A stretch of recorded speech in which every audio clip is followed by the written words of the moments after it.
It's Misty here from TheJollyFatElf. Happy Monday. Welcome to my inaugural video for the Scrappy Tales design team. I'm so excited to have you here with me today for day 3 of my 2021 Valentine's Day series. So in today's video, I'm going to be using the Sweet Bear stamp set, which will be linked down below.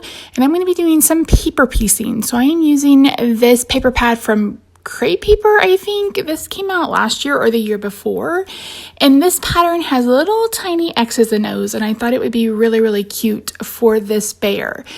So I want the head and the body to be in a pattern, but I want the scarf and the heart to be colored. So I'm going to end up cutting the teddy bear's head away from the body. And then I'm also going to be cutting away the heart in the middle. So for those of you who've been around the world as long as I have, may remember there was a time, and maybe they even still are, but back when I was a kid, probably, I don't know, 10, 11, 12 years old, these bears got really popular. They were made out of fabric. The joints were made out of buttons, and you found them a lot at craft fairs and stuff. I'm sure it was probably a really popular pattern. And I had one. I believe it was red with white hearts all over it. And that's what made me think of paper piecing this bear, because it made me think of that bear that I had 30 years ago. So you guys know, once I cut everything out, I like to go back through with my black marker to cover up the white. And then I'm using R35 to color his ears, his snout, is that what that's called? And then the bottom of his feet. And then I'm going to bring in, I believe this is R20, just to add a little bit of shading to the rest of the pattern paper.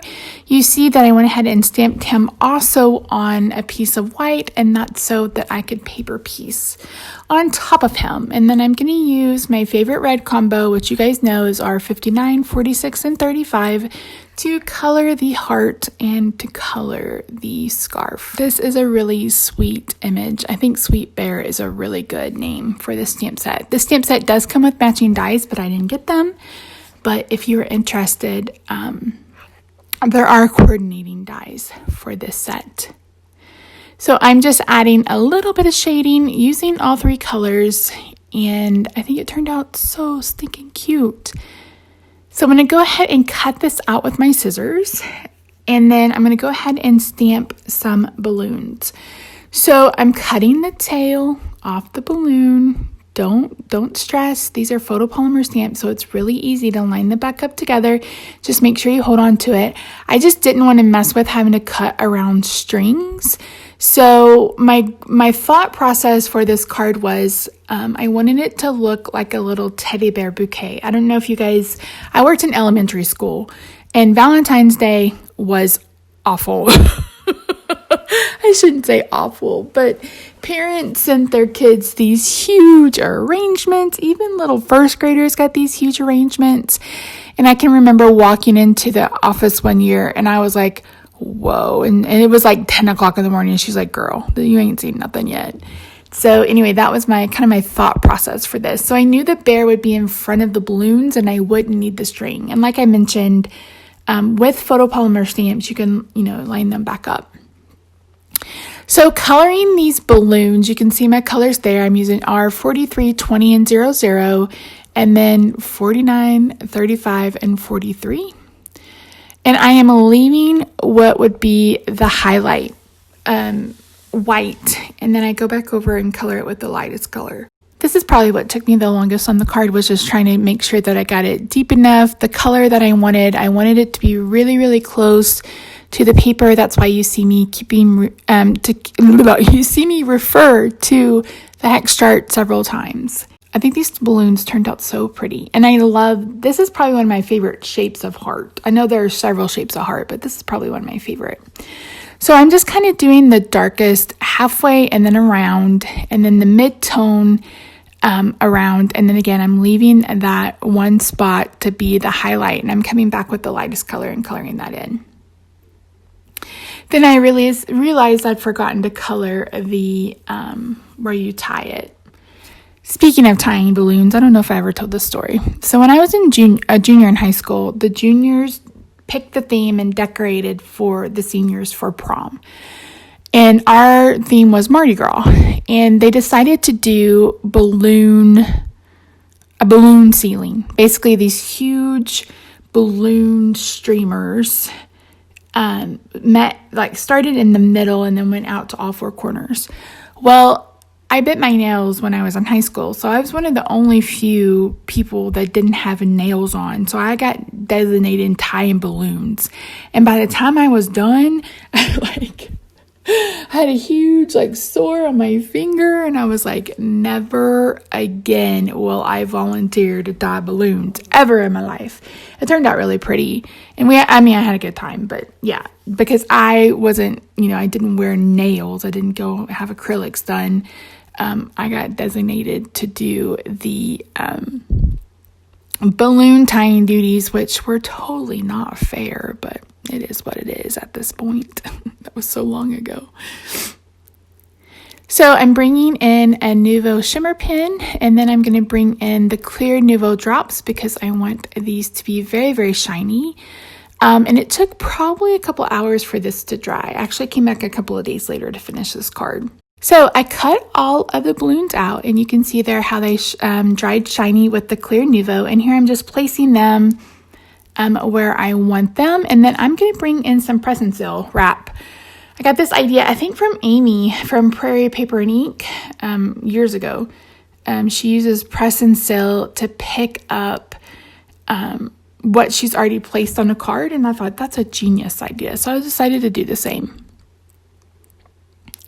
Then I decided I wanted some candy. So I brought in a scrap piece of paper, and I am stamping the box of chocolates in Gina K ink, and I'm going to color with the same reds that I used for the balloons. So again, you can see the reds right there listed on the paper. And then for the brown, I bring in E57 to do the chocolate. I think that's actually milk chocolate is the name of that color. I could be mistaken. Stranger things have happened. So again, really simple coloring, just adding a little bit of shading around the bow where it would be the darkest, and then bringing in my lighter marker to go around. I really love this color scheme. I love coral. Coral's when you guys finally see my craft room, you'll know that coral is one of my favorite colors. I love it with purple especially. And when you see our master bedroom, if you haven't already, you'll also see that I have coral and aqua with purple. So coral is definitely one of my favorite colors. One of my favorite pastels for sure. So for inside of the box, I kind of just tried to go around the chocolates, and here I'm using one of the darker reds to add just a little bit, ones that would have drizzle, because these chocolates do have a bit of detail on them, but they're kind of tiny when you add color to them. You can't really see a lot of it, but I did do my best. So after I do that, I'm going to cut this out as well and do as I normally do, which is to go around it with black. So I'm using 3 patterns. I'm starting with this tiny dot pattern, and this is a scalloped oval from My Favorite Things. It's a stitch scallop oval. I'm going to cut that out, and then I'm going to add glue to the back of the balloons, and I'm going to add some where they're overlapping. And then I'm going to add this to the oval and get them glued down. And again, this was such the easier way to get this done instead of having to pick them all up and trying to place them, etc. I just held my hand down for a second. That way the glue had a chance to make contact with the paper and to stick. And I'm just kind of moving them around just a little bit. Then I'm going to add some dimensional adhesive to the back of the bear. These are squares from scrapbookpal.com. I think they're by Scrapbook Adhesive. That's the name of the brand. For the chocolate, the part that's touching the bear, I used liquid glue, and the other part I put some of those pop dots as well. For the sentiment, this is just a reminder that you are loved. I believe this is what that says. And I'm using a coral from Gina K. I have one of her ink cubes. So once that's done, I'm going to get all of this adhered. This is a piece of Poppy Parade from Stampin' Up. And again, I'm just using liquid glue to adhere all of this. Since we already have a bunch of dimension on the bear, with the chocolate, I'm not going to add any more dimension to the card. Everything else is going to be laid and glued down flat. And that's it for today's card. Thank you so much for joining me today, guys. I really appreciate you. Your question of the day is, what is your favorite stamp set from Scrappy Tells? Don't forget, almost all the videos will have a question of the day, but not every question will be tied to a giveaway. Thanks so much for joining me, guys. I will see you Wednesday for another card in my 2021 Valentine's Day card series. Bye for now.